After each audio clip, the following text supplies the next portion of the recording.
All right, everybody. Hello and welcome to the first stream of this type. We're calling this kind of a VMware Cloud Office Hours. We're looking at doing a bunch of live demos involved with the community out there. Hopefully, you guys watch it live. You can give us questions anytime you want or feedback, anything you so desire. My name is Matt Vandenbeld. I'm a customer success architect with our VMware Cloud team. I'm also at vCloud Matt, so if you don't feel comfortable signing up for a Twitch account and you're away and you want to ask a question, feel free to tweet me there and add me. We also have quite a few members of the customer success team with us today. Like I said, we have a fairly large team and fairly diverse across different skill sets and regions. So maybe I might give them a chance to introduce themselves, and we can see if we can hear them as well. So maybe let's start off with Mr. Kolos. If you want to maybe give a quick introduction of yourself, if you can. Or if he's muted. Anybody else want to jump up real quick?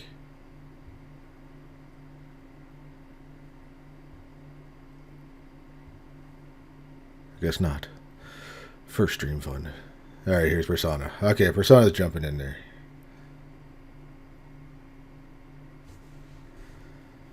And I'm not sure if everybody can hear that, so if you can let me know. Like I said, this is the first kind of... Oh, probably not. Can you do that again, Mr. Persona? I think I have you now.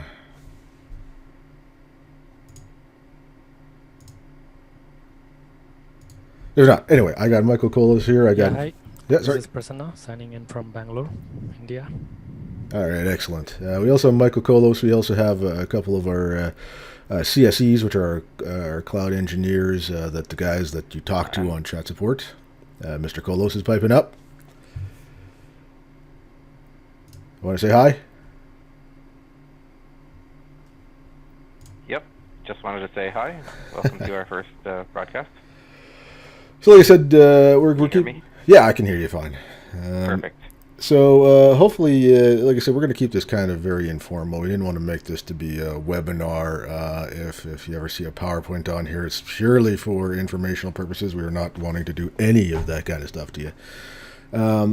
So what we wanted to really cover the first week is just, the very basics of creating an SDDC. So if you look on this channel and if you look into the recorded videos, you will see another member of our team, Paige Clapper, has done a pre-recorded video of all of the requirements coming up to this part of the stage. So there's certain things like ensuring your My VMware account has all of the required fields in there. And don't just kind of assume that you have that, because we've changed a lot of the required fields. And so when you filled this out maybe years ago, we've added some required fields since then. So that's why we kind of also want to do it. I also apologize a little bit for my voice. I came down with a case of Bell's palsy a few weeks ago, and it's kind of frozen half of my mouth. So it's not that happy hour came early in Seattle. It's definitely something else. So definitely, like I said, check the My VMware account before you go in there for the first time. I'm going to put a link into the stream page as well for how to get to our new one-node SDDCs. This is something that's been very popular with quite a few of our customers and people out there that just want to kind of try it and see what it can do for them. And you can follow the link on the page, create a one-node SDDC, and start spinning up as soon as you can.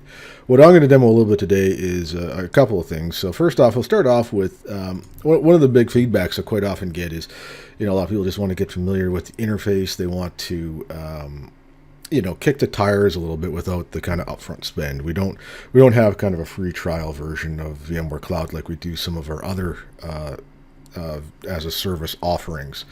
So what I always tell people to do is just go check out the Handson labs. So if you go to hol.vmware.com, as you can kind of see on the screen here now, and sign in and or create an account. I have signed in and never done it. And you just do a search for VMware Cloud. You'll actually see there's a whole bunch of differing things in here. But really what the one you want to be interested in right now here is the HOL 1887 that you can see that I've enrolled and enroll again. It's about a 1.5 hour lab.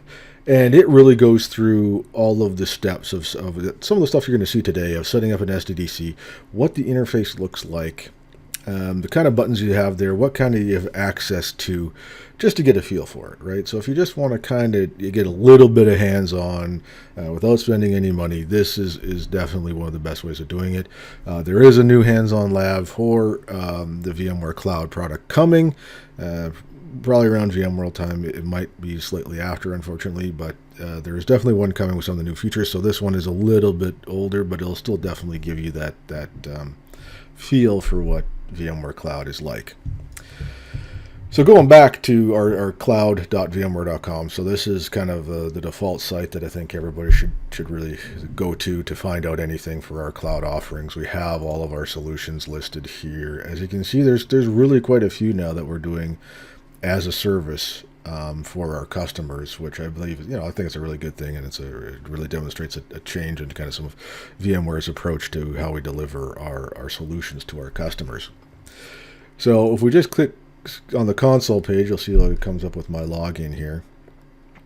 We have just recently added two-factor authentication. Apologize for a little bit of my lingo there, but we just added that, officially announced it yesterday.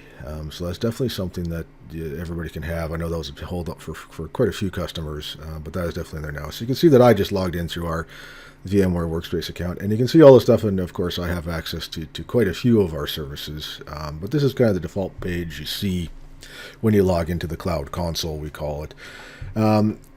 We can see also on the bottom here, you can actually get free trials of these by requesting access. I believe a lot of them are 30 days. If you're a VMUG member now, I believe that's extended to 45 days for a free trial. So definitely something you kind of want to think about if you're just kind of interested in what Log Intelligence looks like, which is our login site in the cloud service, which is actually very good.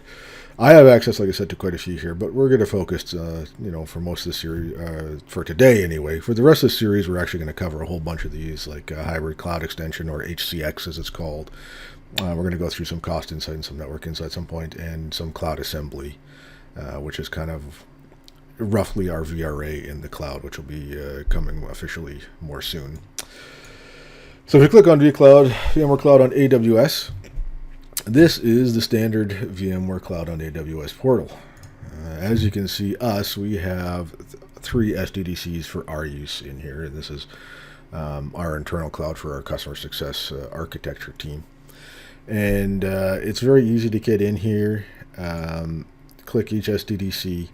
You can see the total capacity. In our case, we're running a 1 node to reduce our own cost and to make more capacity available for our customers out there, which is kind of something that we're looking at doing.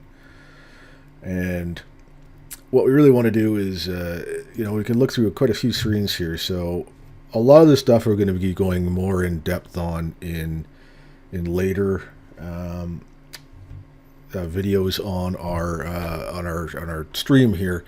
Because there is, a little bit of complexity around, where you set up VPNs, how you configure stuff like hybrid link mode. We have our add-ons here of our hybrid cloud extension and our site recovery. This is all stuff we'll go through in other sessions. But I just wanted to kind of show and flip through some of the, very basic interface that we have here, and I guess not basic, but it's quite robust, but it's very, very, very easy to use. And you can do almost all the settings through this portal as we go forward. So going back to, and this is one thing also that I kind of want to put out there, this is what we call the waffle. So if you see ever heard of us referring to the waffle or anything, that is actually what we're talking about, which is actually a quick, page to get around to everything kind of you need. So let's go ahead and let's start clicking on the Create SDDC button. And you can see here that we're actually showing more here. So there's a little bit of a teaser of regions that will be coming. We're currently right now in US West and US East and London and Frankfurt. We are targeting all of these other ones near the end of the year. You can definitely check our, we have a public-facing roadmap that'll go through all of these. I live in Seattle, so I always go with Oregon. We have added a new feature called the stretch cluster as well. This is something that's caused a lot of hubbub in the communities and out there on a lot with our customers asking these questions. We can go into that a little bit more detail later if people are interested in it. But essentially what a stretch cluster is just an SDDC split between two different availability zones in the same region. So you have a little bit more availability if AWS was to drop one of their availability zones.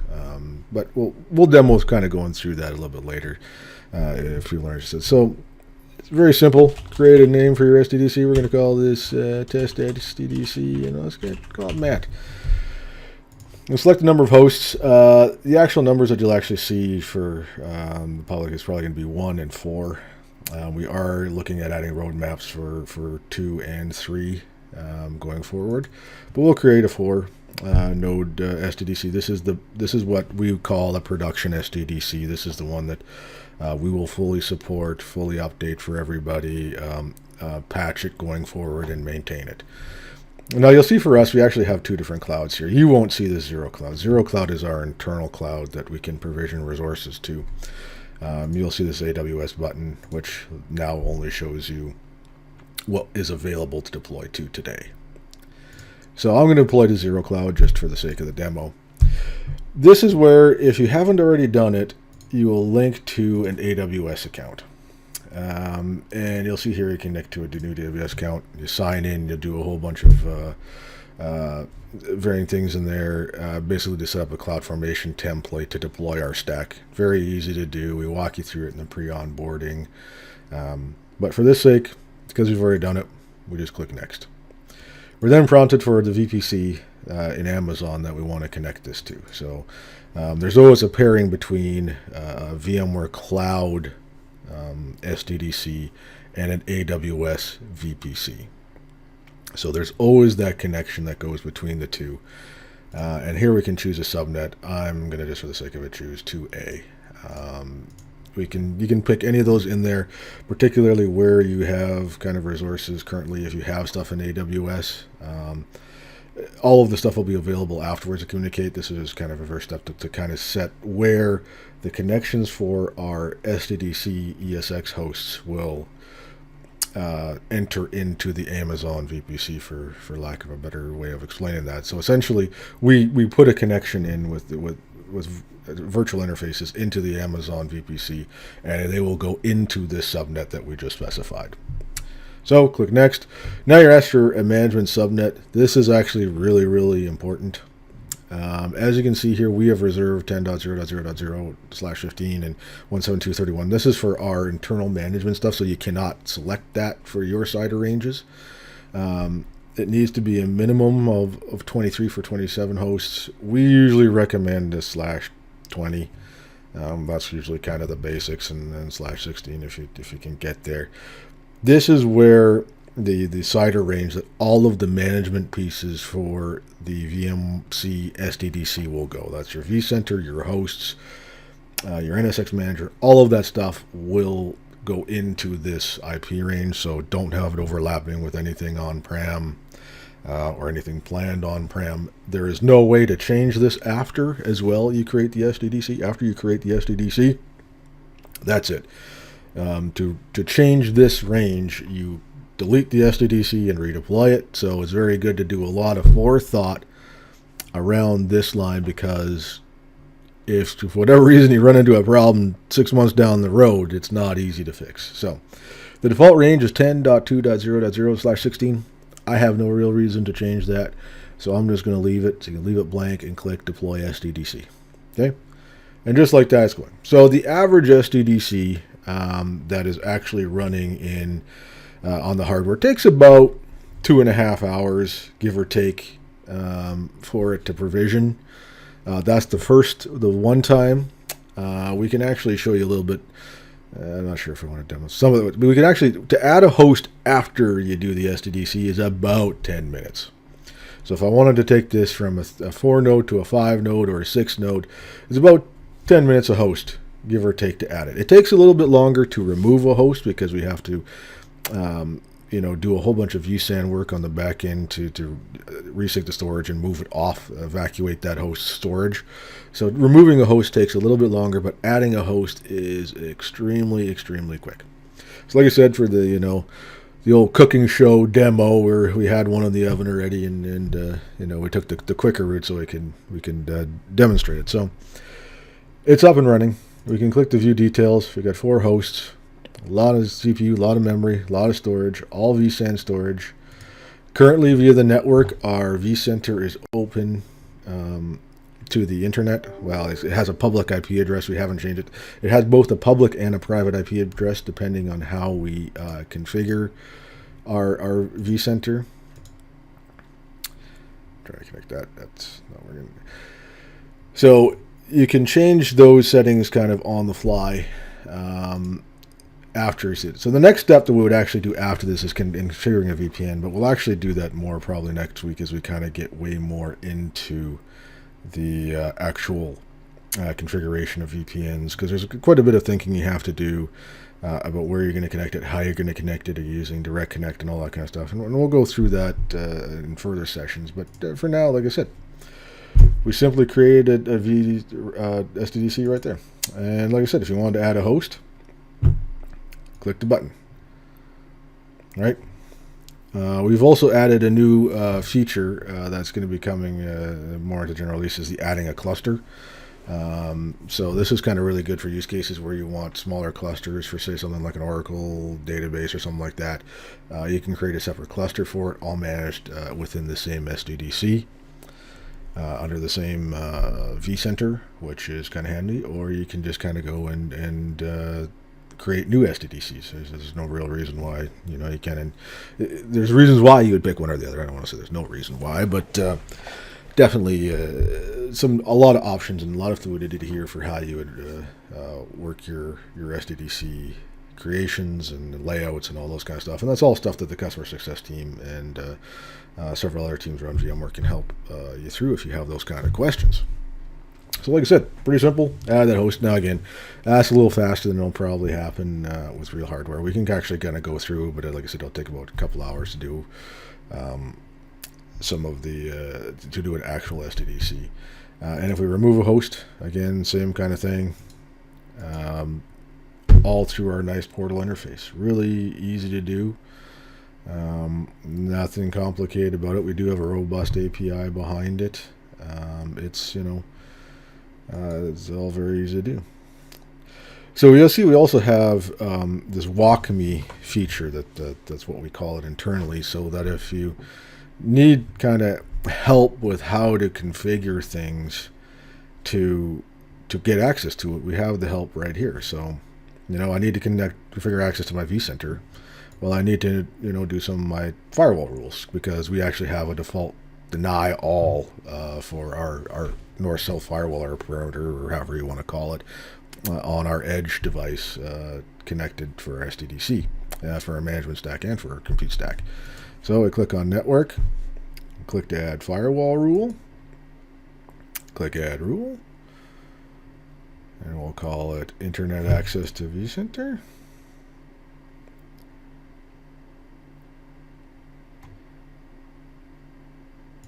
So we'll call it vCenter.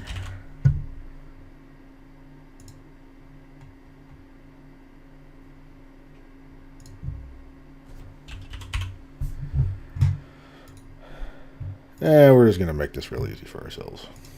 And I spelled vCenter wrong. I have a chance to fix it. Alright.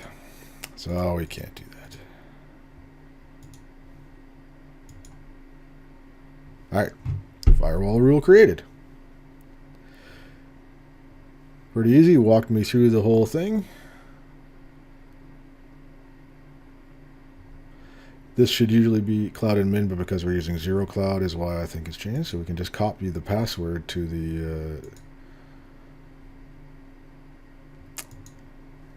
to it, and we can connect in through the vCenter.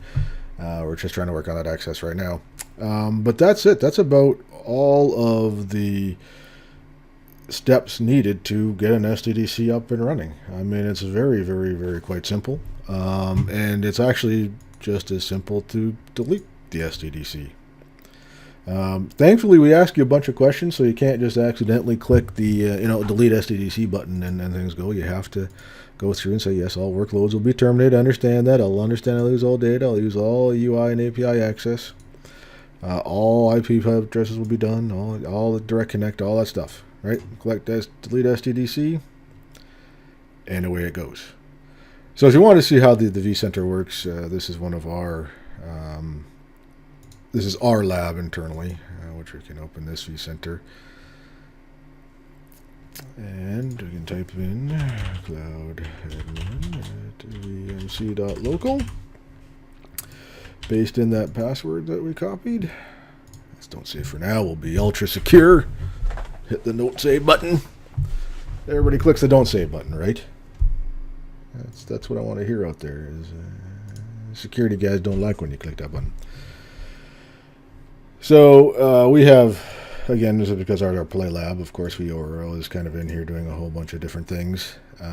But this is basically, your standard run-of-the-mill vCenter. So what we do in VMC, there's something that you'll probably see then different than on-prem is we split the management resources and the compute resources into different resource pools. Everything in this management resource pool we look after for you. This is kind of VMware managed for you. We handle updating all of these components. We handle backing them up and restoring them if they need. So that everything under this management resource pool, think of that as VMware managed. I wouldn't say owned. You still own these kind of things, but this is VMware managed and run. Everything in here, this compute resource, that's your stuff. Okay. Also good to note that this is not backed up and or updated by VMware in any way, shape, or form. So anything in this resource pool is on you guys to try to protect. And we have a number of tools ourselves. We can use site recovery. There's a lot of partners out there that have backup products that are supported for VMC. You can check them out. We actually have a page that the compatibility guide and shows you who is supported for VMC. But this is all your stuff. So you have access to everything in here. Also with the VMs and folders view, this is something that probably not a lot of people use, to be honest, in there. But this is something you'll have to be more familiar with when you're in VMC, because we do the same thing. So we split out the permissions differently. So when you do permissionings and layouts for your virtual machines, we highly recommend you do it with these folders, as opposed to creating more resource pools, because if anybody understands resource pools, there's a whole lot of share value math that goes behind there that can really complex your environment and affect things in ways that you may not intend. So we really, do recommend, and actually we recommend this on-prem as well. I don't know how many people do, but this is where you can create folders.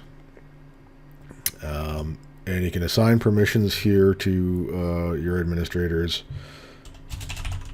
and drag and drop your VMs into here and use these as buckets, I guess, or tools or levels of permissions for and groupings for your resources. As you can see also, you actually do see two data stores. This is not actually two data stores. This is actually one data store on the back end.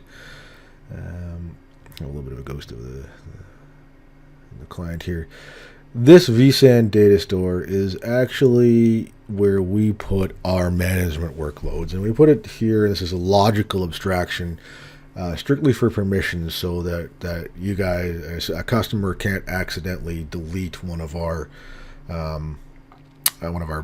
machines. That's basically the only reason this exists. All of the workloads go into here. So when certain products, certain screens will give you the prompt for which data store to put things in, ensure that you're always putting things into the workload data store. It won't actually let you put it into the vSAN data store, so you don't want to get to the end of something and have it error out because you picked the wrong data store. But it's essentially it's just a vSAN data store, right? Like every other vSAN data store out there. We do let you do storage policies. This is all stuff that you can do yourself if you happen to have differing workloads. You want different levels of protection. all of those the usual settings, right? It's I'm just trying to talk and work my way through it as well here. Host-based service could not be applied. So we actually do encryption as well on the vSAN data stores. So we actually have two different levels of encryption. There's this vSAN level encryption that we offer now, as well as the hardware itself. Disks at a hardware level have encryption. So there's somebody for however gets into an AWS data center and steals out the NVMe devices that are on here, they can't plug them in anywhere and recover any data off of it. It's impossible with the technology that's in use. But we've added another level. Another level is also coming of just a VM level encryption as well. But we have a lot of the standard things. So again, so we can do stretch clusters. We can show that later if we have time or if there's any interest for it.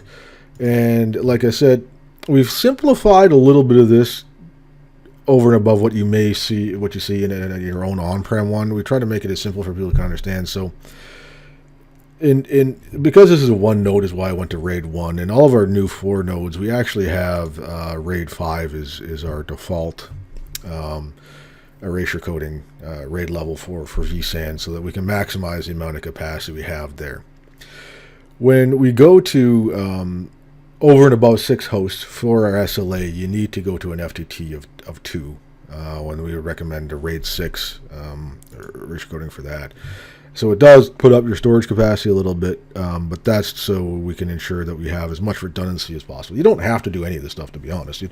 You can handle your data however you want to. It's just if you want to file against our SLA and say, hey, you guys didn't deliver the level of service that you promised us, which, by the way, we don't do. We give you what you want and what you need. This is required. So if you don't care about that and you just want to load this thing up as fast as you want, you don't care if the workloads die or not, you can go no redundancy if you want. That's all perfectly fine. I don't personally recommend it, but if you don't care about the workloads here, you can do all this stuff, and this is all available for you. Or on the other hand, if you want to protect against 3 failures, you can.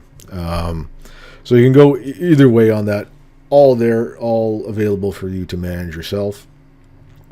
Adding networking is a little bit non-intuitive. What we have to do is we actually go into our, I'm trying to remember myself, global inventory lists, and you'll see logical networks here, because you remember everything in here is based upon NSX, right? So we're using NSX in the back end, but we do not give you access to the NSX manager. That's something that we don't give access to for permissions models and to ensure the health of your SDDC. But for you to come in to add a logical network, it's roughly equivalent to a port group, same kind of concept. Just kind of come in here and create whatever you want, right? Put a CIDR block in there, default gateway. It will go ahead and it'll put this onto the edge device, and there you go. You have a network up and running. On the side, you can actually do stretch networks as well. I'm not sure if we have one that's in here, but if you do an extended network, you can actually see you specify the tunnel ID. So when you do a L2 stretch VPN, you'll specify the tunnel ID here, and that maintains the same network kind of on your on-prem side and on your VMware cloud side as well, so that you can have that stretched layer 2 network that a lot of people like. Depends on your use case again. The gateway can only exist in one place. All right, so if that's on-prem, some of your traffic will definitely go from VMC back to on-prem. We do have the distributed logical router in place, which will help alleviate some of that, but there's definitely a lot of network considerations when you go into spanning layer 2. But like I said, just for creating a good old standard, port group or our network on here to be able to have resources in and be able to access them and run, that's how you do it. So like I said, I like to show this off because it's not very intuitive to where you actually have to add this. So that's where you would do it. Think of what else we could show here. Is there anybody else in the chat that wants to kind of talk about anything or show off anything? If we go back to the portal here, you'll actually see on our lab. So again, because we have this kind of deny all method of security, which I personally agree with. Sometimes a little different for organizations to try to figure out what everything has requires. We have a really good product for that to help you with that. Network Insight, we'll go over that one week to help you identify who talks to who and over what ports. But you can see here that we have, these are all the kind of rules you have to kind of create, right? So we have, internet out. We got VPN in, we have AWS out. So even though you can peer with the Amazon VPC, there's firewall in the way, right? On both sides. So there's a security group on the AWS side that's blocking the traffic on that side, and there's our firewall on this side. So you have to configure it on our compute gateway to talk to the AWS resources. And you can see here, we have two different gateway devices that's deployed with every SDDC, right? We have a management gateway and we have a compute gateway, and you can see they're separated in these rules. The management gateway is obviously to our management resources. That's your ESXi host, your vCenters, HCX, all those kinds of things. We have the compute gateway is where all of your compute stuff. So when you create those VMs and you create those logical networks that I just showed you, that will be connected to the compute gateway. And everybody's familiar with NSX. These are an edge device. So this is an edge device here on the compute or on the management side, and there's one on the compute side. What we have also done is connected a VPN from our compute side to our management side as well, which kind of gives us some access to some of the resources in here that we need. So like if you had stuff like if you deployed VRA in here or VROPS or any of that kind of thing, to be able to talk kind of back to that vCenter, you'll have to have this VPN in place if you're over the private subnet. So that's one thing to can always think about. And like I said, every time you create a new logical network and stuff in here, you will have to potentially, depending on how you set your rules, like we just kind of have, a kind of bulk rules that says anything on our internal networks can talk to the internet and such. And then you can kind of see here, this is kind of a simulation. So this is also, the compute gateway is also what connects to our Amazon VPC. So that's like I said, where you would have to configure these firewall rules on both, on this side and on the AWS side, to allow that traffic to go over the Amazon VPC. And one of the advantages of that is if you were to have S3 in your Amazon VPC, all of that traffic that goes between this compute gateway and that Amazon VPC is free. This is not charged by either us or Amazon. There are egress charges for anything that goes from either a computer management gateway out to the internet or out over the VPN. Anything egressing is charged by Amazon, which then we roll into a bill and deliver to you from VMware. But everything that goes over what we call an ENI, Elastic Network Interface, to the Amazon VPC is free of charge. So there's kind of a lot of advantages there and a lot of cool things that can go back and forth. A lot of use cases, and customers are thinking about putting, databases in RDS and Amazon, but running the application servers and VMC. Perfectly fine, right? You'll pay Amazon for the RDS charges. You'll pay us for the VMC, SDDC, and the traffic in between those two, completely free.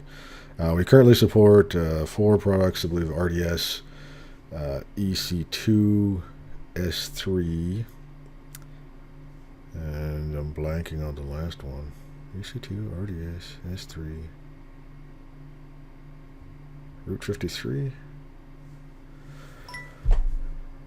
I'm sure somebody in my group channel can let me know. But anyway, so we have way more services coming as well that are officially supported. All of them will actually work. You can talk with all of them. Oh, EFS. Thank you. Prasanna in our chat just let me know it's EFS. So it's RDS, EC2, S3, and EFS. EFS is our Elastic File Store. Yeah, it should be EFS. Yeah, thank you.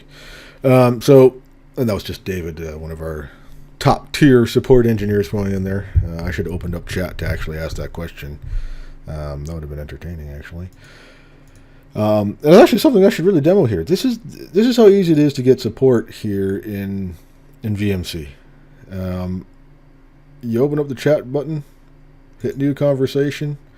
Right here we have 3 of our esteemed technical support engineers listed available to chat. I'm not sure if they're in this voice chat, but if I were to type a message right here, I'm not going to bother them, although they respond back saying, "Hi, Matt," because I know them quite well. But you can just easily say, "I can't get to my vCenter." All right, type it in there. Someone will respond to you.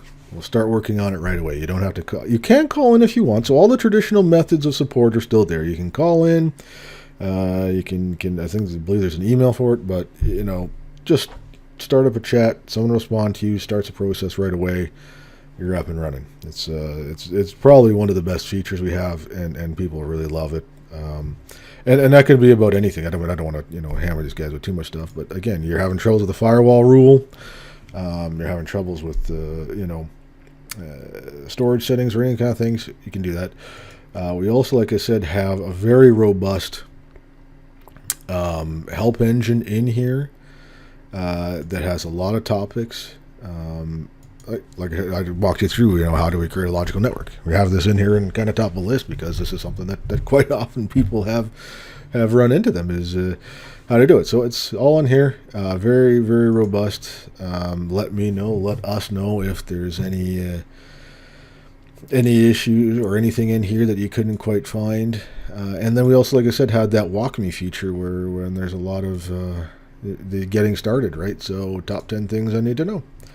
It'll walk you through all of these kind of cool features, kind of like, a hands-on lab almost kind of thing to teach you through and walk you through all of this stuff. So there's a lot of help available there. So you might want to do that before you kind of help, hit the chat people, but they're available. It's not quite 24/7. It's 24/5 at this current time for the chat support. So that's Monday to Friday. There are plans to take that up to 24/7 as we scale up, but that's kind of currently where we're at right now. And you'll get smart guys like David that corrected me earlier on the line and able to help you out with your problem right away. So, like I said, not much more to the actual creation of SDDCs. I mean, that's pretty much it. That's all there is to it. Now, once you get that done, like I said, the next steps are configuring VPNs, configuring your firewall rules. There's some identity stuff you can do around what we call hybrid linked mode, which will connect an on-prem vCenter SSO domain to our SSO domain, allow you to do some permissions back and forth.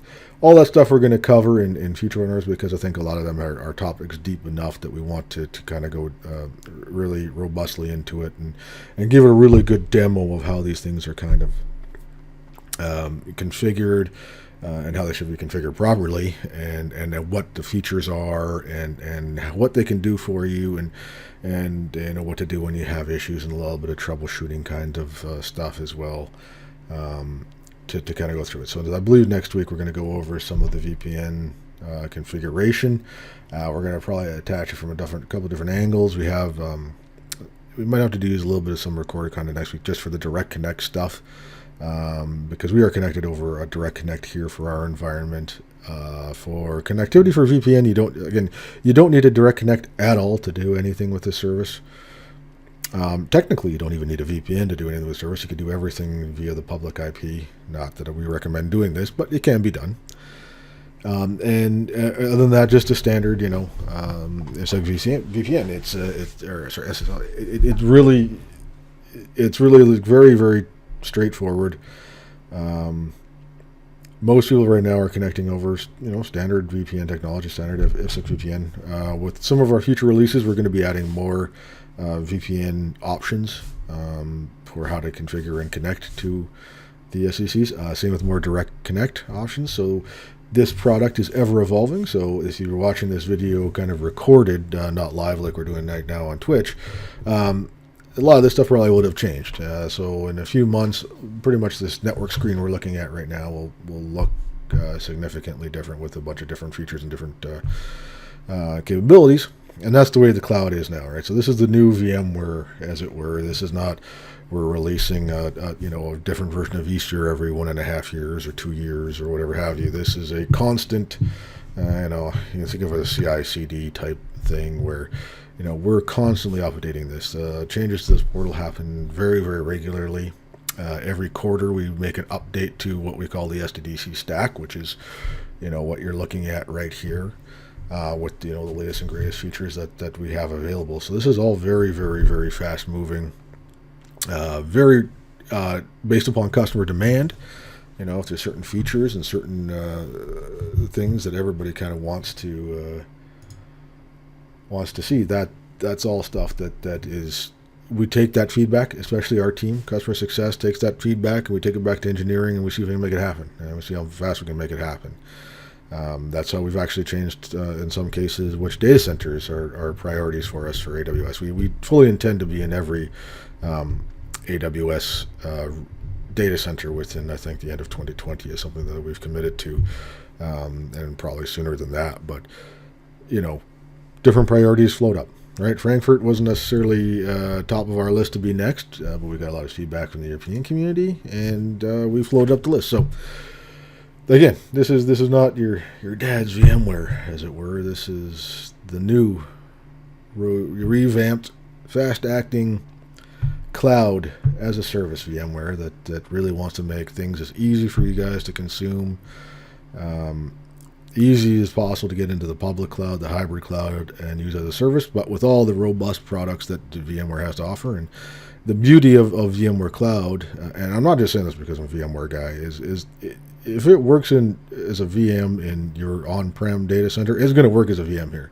There's no refactoring. There's no changing of the VM structure itself or anything. It is literally the same VM over here.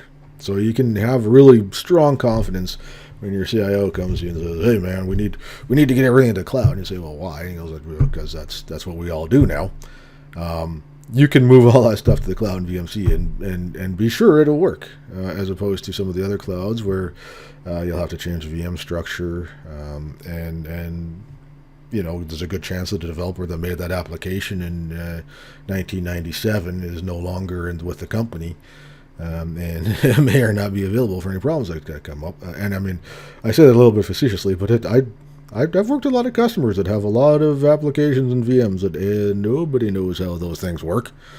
And if something goes wrong with it and everybody's scared to touch it, that you need to move that out of a data center. You move it to here, it'll work. And I think that's about all I got for a pitch this week. Hopefully this is of value to some people, just see how quick and easy it is to set up an SDDC and to pop through some of the easy configurations and such of the portal. Next week, we're gonna go a little bit deeper into the connectivity options, setting up VPNs. Probably try to do some spanning layer 2 over some VPNs and demonstrate that. Hybrid link mode. I think the week after that, we have scheduled some HCX if people are very interested in that. I know that's a very hot topic, our hybrid cloud extension. Being able to migrate workloads back and forth from on-prem to VMC live. We can actually do live as well, just over HLM, and we'll probably demo. We will demo that for you guys as well. Live vMotion over our direct connect from our on-prem hardware lab in Wenatchee to our SDDC in wherever we decide to put it. Probably in Oregon. Maybe we'll put it across the U.S. just to have some fun. But if there's not any kind of other questions, I don't know if anybody else in the customer success side of the house has any feedback or any comments they want to make. If not, I think maybe we'll end the stream a little bit early. Like I said, this video will be available on Twitch for the next 15 days or so, and then it'll go up to our YouTube channel. So something that hopefully people can refer to afterwards if they just want to quick way through. And like I said, we'll be here every week. You can always throw me questions at vcloudmatt on Twitter. Stuff that maybe you want to see covered in future sessions or clarifications you kind of want to have made. And like I said, we just want to keep it kind of off the cuff and easy, and kind of have a little bit of fun playing around with a lot of the cool, features and stuff that's available now in VMware Cloud that probably a lot of people don't actually know is out there. So, like I said, hopefully everybody's kind of enjoyed the stream, and I've kind of enjoyed doing it as well. And we'll hammer out some of the kinks of some of the perhaps some of the sound issues and stuff we're having a little bit. But I think for a first one, it was good. I think it was fun. I think we'll definitely continue to do this again. I hope everybody was informed a little bit and had a little bit of fun watching it. But this is Matt Vandenbeld at vCloud Matt, and I hope to see everybody next week. See you guys later.